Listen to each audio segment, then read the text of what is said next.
Les joueurs de la Vendéenne, maillot rouge et noir à l'image, ont su rapidement imposer leur jeu face aux Espagnols de Vic. Très offensifs, les Lyonnais ont su se créer quelques belles occasions comme ici. Et après 10 minutes de jeu, Josep Hernandez déclenche le compteur vendéen en inscrivant le premier but de la rencontre. 1-0, la partie était bien engagée pour l'équipe locale. Toujours dans cette même dynamique, les Lyonnais continuaient à mettre la pression, mais la réussite n'était pas au rendez-vous. Les duels face aux gardiens catalans se succèdent, mais rien n'y fait.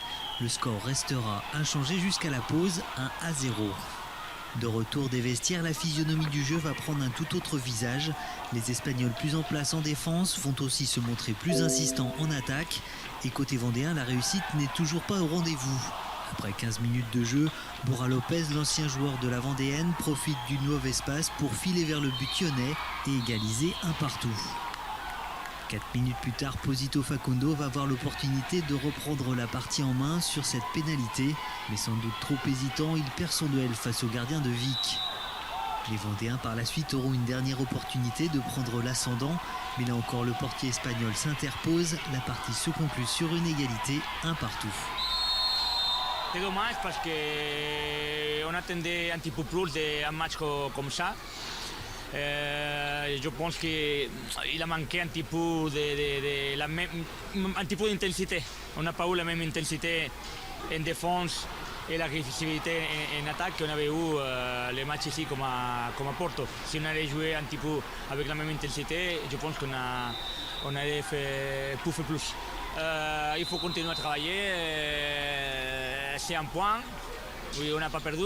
Il faut donner envie de pourquoi pas aller à Vic et pouvoir gagner là-bas. A noter que le but inscrit par Vic contre la Vendéenne était signé par un certain Borja Lopez, un joueur qui a officié plusieurs saisons consécutives à la Vendéenne et qui revient non sans émotion sur le parquet de l'Enjolmière.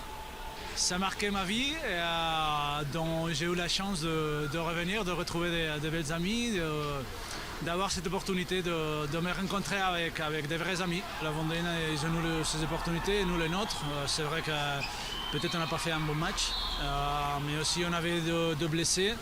Et on joue mardi, samedi, on est un peu fatigué aussi, mais à la fin, un point pour chacun, bon, c'est bien. La Vendéenne passe tout près de la victoire ce samedi soir. Restera le match retour à Vic pour faire la différence.